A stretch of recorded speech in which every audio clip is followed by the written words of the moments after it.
जय हिंद दोस्तों। बात करेंगे हम समसामयिकी करंट अफेयर्स के बारे में। अगस्त माह की क्रॉनिकल हम लोग पढ़ रहे थे, उसी के अंतर्गत आज का जो टॉपिक है वह है पर्यावरण एवं पारिस्थितिकी। आपको बता दूं, पर्यावरण एवं पारिस्थितिकी से करंट अफेयर्स के जो क्वेश्चन बनते हैं वो जीएस के दृष्टिकोण से भी महत्वपूर्ण होते हैं, और जो करंट का क्वेश्चन होता है वहाँ से भी महत्वपूर्ण होता है, और जो पर्यावरण टॉपिक होता है जीएस में उसके परिप्रेक्ष्य में भी बहुत महत्वपूर्ण होता है। और यहाँ से क्वेश्चन यही ऐसा कोई एग्जाम नहीं है जहाँ ना आता हो, यही यूपी पीसीएस हो या अन्य स्टेट का पीसीएस हो या कोई और भी जो अन्य परीक्षाएं होती। यूपी टेट की बात करें वहाँ से तो 30 क्वेश्चन सिर्फ पर्यावरण से ही आता है। पर्यावरण एवं पारिस्थितिकी से यूपी पेट में 30 क्वेश्चन आते हैं। तो इन सभी परीक्षाओं के लिए बहुत महत्वपूर्ण टॉपिक है। और एक बात कहना चाहेंगे, जो भी पहली बार चैनल पे आए हों चैनल को सब्सक्राइब करें, क्योंकि वीडियो उनके बहुत ही काम का है। सीधे बात करेंगे, पहला टॉपिक स्वच्छ और हरित अभियान के बारे में।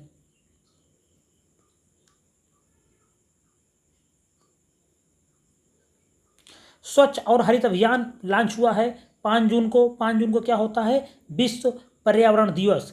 विश्व पर्यावरण दिवस के अवसर पर आवास और शहरी मामलों के मंत्रालय ने स्वच्छ और हरित अभियान शुरू किया है। क्वेश्चन यहाँ से निकल कर आएगा, कौन से मंत्रालय का है? आवास और शहरी मामलों का मंत्रालय का है स्वच्छ और हरित अभियान। क्वेश्चन जो आएगा वो आएगा कि स्वच्छ और हरित अभियान किस मंत्रालय ने शुरू किया? महत्वपूर्ण क्वेश्चन है, तो इसका राइट आंसर होगा आवास और शहरी मामलों के मंत्रालय।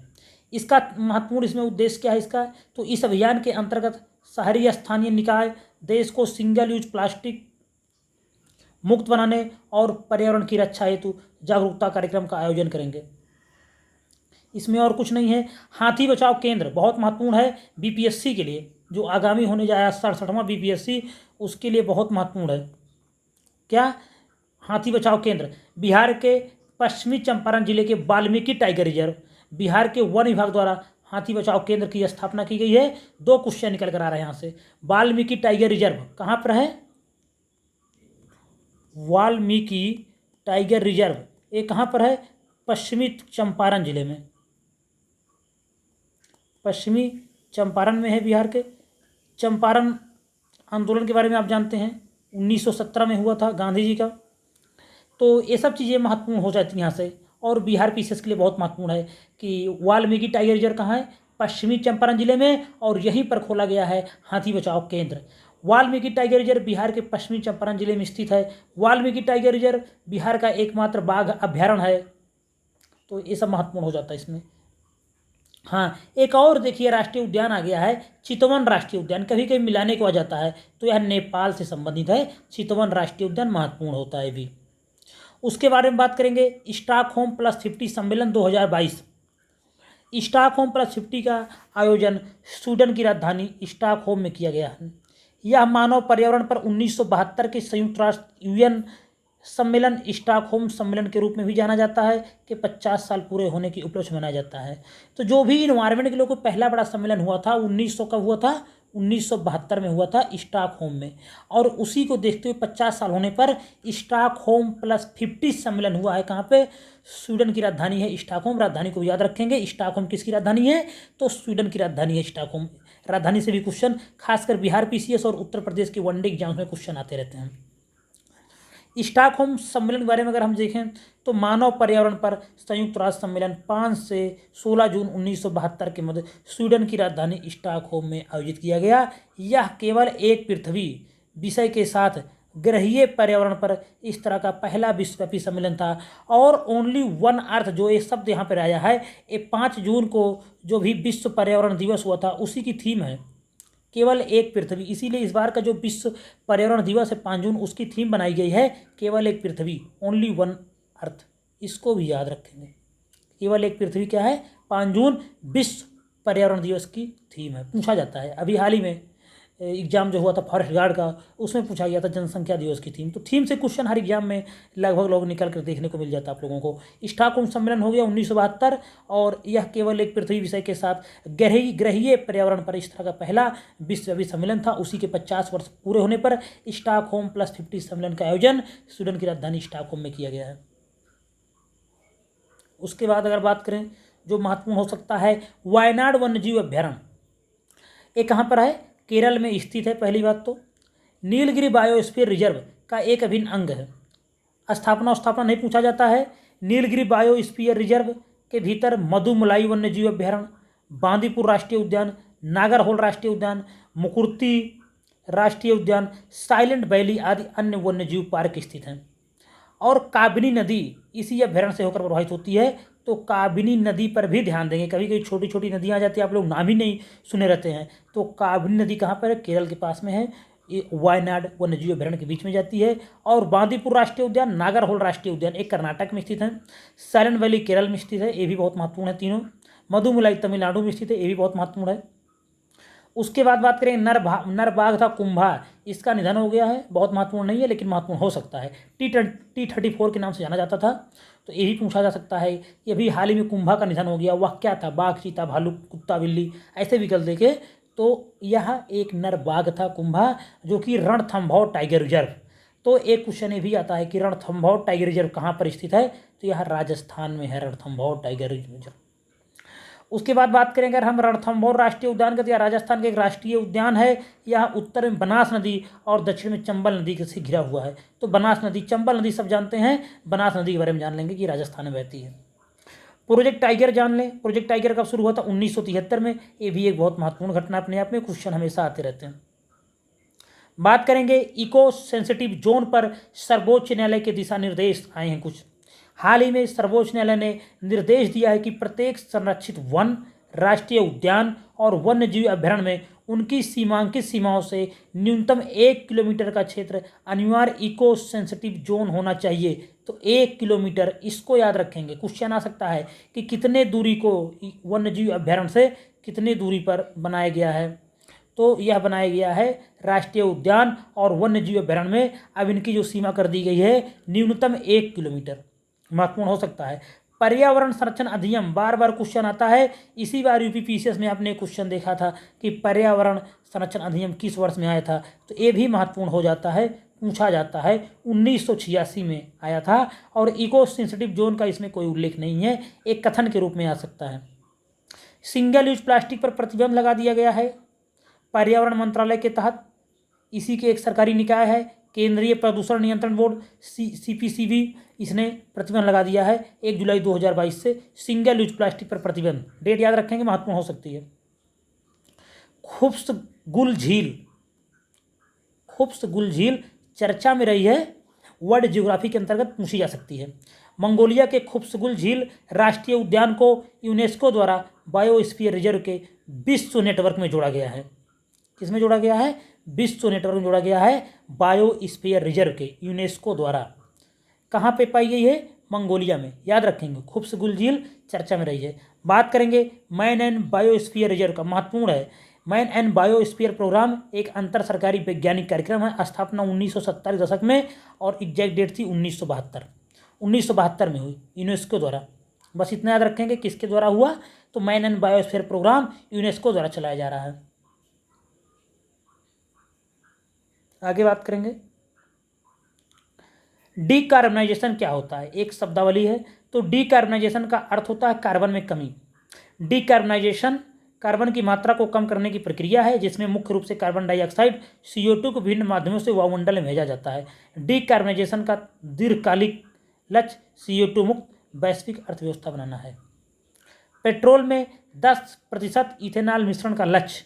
तो 5 जून 2022 को प्रधानमंत्री नरेंद्र मोदी ने एक वक्तव्य में बताया कि भारत ने समय सीमा से 5 महीने पहले पेट्रोल में 10% इथेनॉल मिश्रण का लक्ष्य हासिल कर लिया गया है। और ये बहुत महत्वपूर्ण घटना है क्योंकि आजकल इथेनॉल पर बहुत फोकस किया जा रहा है गवर्नमेंट द्वारा। तो वर्ष 2018 में सरकार द्वारा जैव ईंधन पर राष्ट्रीय नीति लाई गई थी। तो सबसे पहले ये जान लीजिए जैव ईंधन पर राष्ट्रीय नीति कब थी? 2018 में। 2030 तक पेट्रोल में 20% इथेनॉल मिश्रण का लक्ष्य की परिकल्पना की गई थी। हालांकि पेट्रोल में 20% इथेनॉल मिश्रण का लक्ष्य 2030 से पहले 2025-26 तक ही प्राप्त कर लेने का रखा गया है। इथेनॉल के बारे में जान लेते हैं। इथेनॉल एक प्रमुख जैव ईंधन है जो स्वाभाविक रूप से खमीर द्वारा शर्करा के किण्वन या एथिलीन हाइड्रेशन जैसी पेट्रोकेमिकल प्रक्रियाओं के माध्यम से उत्पादित होता है। इथेनॉल का उत्पादन गन्ना, मक्का, गेहूं आदि से भी किया जाता है। जिसमें भी स्टार्च की मात्रा अधिक होती है। भारत में इथेनॉल मुख्य रूप से गन्ने के सिरे से किण्वन प्रक्रिया द्वारा उत्पादित किया जाता है। विभिन्न मिश्रणों को बनाने के लिए इथेनॉल को गैसोलीन के साथ मिलाया जाता है। चूंकि इथेनॉल अणु में ऑक्सीजन होता है या इंजन के ईंधन को पूरी तरह से दहन करने की अनुमति देता है, जिसके परिणाम स्वरूप कम उत्सर्जन होता है और इस तरह पर्यावरण प्रदूषण कम करता है। इथेनॉल क्या करता है? पर्यावरण प्रदूषण कम करता है। अगला बात करेंगे, चमगादड़ की एक प्रजाति पाई गई है जो कि कोई बहुत महत्वपूर्ण नहीं है, लेकिन नोंग खिलेम वन्यजीव अभ्यारण्य महत्वपूर्ण है यहाँ पे। तो नोंग खिलेम वन्यजीव अभ्यारण्य मेघालय के रीभोई जिले में स्थित है। खासकर यूपी टेट और यूपी पीसीएस वाले, साथ में बिहार पीसीएस वाले, बहुत महत्वपूर्ण उनके लिए सभी करंट अफेयर्स। और ये देखिए, इसमें एक करंट के साथ साथ जीके जीएस के भी क्वेश्चन आपके आ रहे हैं, तो स्टैटिक जीएस और जीके भी आपका तैयार होते जा रहा है। तो नोंग खिलेम वन्यजीव अभ्यारण्य का है, मेघालय के रीभोई जिले, बहुत महत्वपूर्ण है। नवीकरणीय ऊर्जा हेतु संयुक्त राष्ट्र की 5 सूत्री योजना। संयुक्त राष्ट्र के महासचिव कौन है? एंटोनियो गुटेरस, याद रखेंगे। नवीकरणीय ऊर्जा के व्यापक उपयोग को बढ़ावा देने के लिए 5 सूत्री योजना प्रारंभ की। इसका उद्देश्य जलवायु परिवर्तन पर विश्व का ध्यान आकर्षित करना है। तो कोई बहुत महत्वपूर्ण नहीं है, बस इतना याद रखेंगे कि नवीकरणीय ऊर्जा हेतु संयुक्त राष्ट्र की 5 सूत्री योजना है। विकल्प में आ सकता है 3 सूत्री, 5 सूत्री, 6 सूत्री। और बात करेंगे विश्व मौसम संगठन की, स्टेट की जीके के अंतर्गत बहुत महत्वपूर्ण है। स्थापना इसकी जान लेते हैं। तो 23 मार्च 1950 को विश्व मौसम विज्ञान संगठन की स्थापना की गई थी। 23 मार्च को इसीलिए विश्व मौसम विज्ञान दिवस मनाया जाता है। मुख्यालय याद रखेंगे, जिनेवा स्विट्जरलैंड में स्थित है। और हम देख लें 5 सूत्री घोषणा क्या क्या थी। तो नवीकरणीय ऊर्जा प्रौद्योगिकी को वैश्विक सार्वजनिक बनाना, पीसीएस मेंस में आ सकती है। नवीकरणीय घटकों और कच्चे माल तक वैश्विक पहुंच में सुधार करना। नवीकरणीय ऊर्जा का प्रौद्योगिकी हेतु राष्ट्रों द्वारा एक समान दिशा निर्देश तैयार करने की आवश्यकता। ऊर्जा सब्सिडी को जीवाश्म ईंधन से नवीकरणीय ऊर्जा में स्थानांतरित करना। और नवीकरणीय ऊर्जा में ट्रिपल निवेश।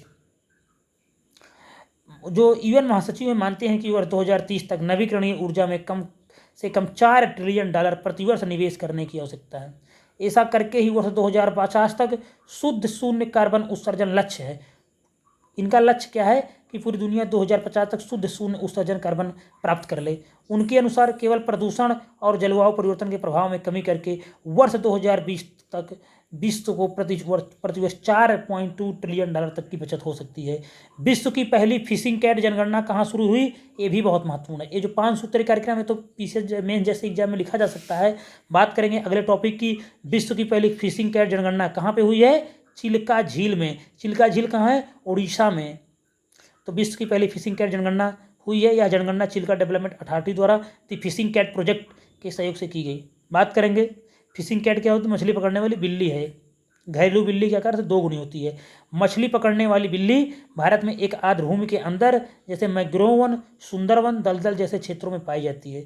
ये गंगा ब्रह्मपुत्र घाटी, पश्चिमी घाट और हिमालय की तलहटी में ही पाई जाती है। तो सिर्फ इतना महत्वपूर्ण है कि पहली फिशिंग कैट जनगणना कहाँ शुरू हुई? चिल्का झील में, भारत में। और चिल्का झील कहाँ पे है? उड़ीसा में। बात कर लेते हैं स्टैटिक जीके के अंतर्गत चिल्का झील के बारे में। तो चिल्का झील एशिया की सबसे बड़ी खारे पानी की लैगून झील है। याद रखेंगे ये शब्दावली, खारे पानी की लैगून झील। दुनिया की दूसरी सबसे बड़ी तटीय लैगून झील है। दुनिया की दूसरी सबसे बड़ी तटीय लैगून झील है। यह उड़ीसा के तट पर दया नदी, याद रखेंगे नया शब्द है दया नदी, किससे संबंधित है? चिल्का झील से। दया नदी के तट के मुहाने पर स्थित है। चिल्का झील को 1981 में रामसर कन्वेंशन के तहत भारत का प्रथम आर्द्रभूमि नामित किया गया था। कथन के रूप में कभी भी आ सकता है भारत का पहला आर्द्रभूमि कौन थी? तो चिल्का झील। चिल्का झील में इरावदी डॉल्फिन पाई जाती है। काली जई मंदिर चिल्का झील में एक द्वीप पर स्थित है। महत्वपूर्ण हो सकता है कभी भी। काली जई मंदिर कहाँ है? चिल्का झील में। पूरा चिल्का झील का सब इंपॉर्टेंट ही था। बात करेंगे कुछ वन लाइनर फैक्ट में। तो हाल ही में भारत सरकार ने चीतों को 2022 के अंत तक मध्य प्रदेश के कुनो पालपुर में जंगल में लाने हेतु दक्षिण अफ्रीका और नामीबिया के साथ सौदे को अंतिम रूप दे दिया है। ये महत्वपूर्ण पॉइंट हमेशा रहा है, कई बार क्वेश्चन पूछा भी जा चुका है, आगे पूछा भी जाएगा। तो भारत सरकार ने चीतों को 2022 तक कहाँ बसाया जा रहा है? कुनो पालपुर में। कुनो पालपुर कहाँ है? एमपी में है कुनो पालपुर अभ्यारण्य। और कहाँ से आ रहे हैं? अफ्रीका, दक्षिण अफ्रीका और नामीबिया से। इराक की सावा झील पहली बार चूक गई है, चर्चा में रही है। कौन सी झील? सावा झील। कहाँ पे है? इराक में। हाल ही में वैज्ञानिकों ने कंबोडिया की मेकांग नदी में दुनिया की सबसे बड़ी रिकॉर्डेड मीठे पानी की मछली विशाल का स्ट्रिंगे मछली पकड़ी है। इसका वजन 300 किलोग्राम है। स्ट्रिंगे मछली कहाँ पाई गई? कंबोडिया की मेकांग नदी में। ध्यान दे देंगे, थोड़ा महत्वपूर्ण हो सकता है पीछे जैसे एग्जाम के लिए। तो वैज्ञानिकों ने कंबोडिया की मेकांग नदी में दुनिया की सबसे बड़ी रिकॉर्डेड मीठे पानी की मछली विशाल का स्ट्रिंगे मछली पकड़ी है। इसका वजन 300 किलोग्राम से कम था। इसी के साथ आज का ये टॉपिक यहीं पे समाप्त होता है। पर्यावरण पारिस्थितिकी बहुत महत्वपूर्ण टॉपिक है, और वीडियो को जो भी पूरा देखे उनके लिए बहुत बहुत धन्यवाद। और चैनल को सब्सक्राइब करें, शेयर करें, लाइक करें। धन्यवाद।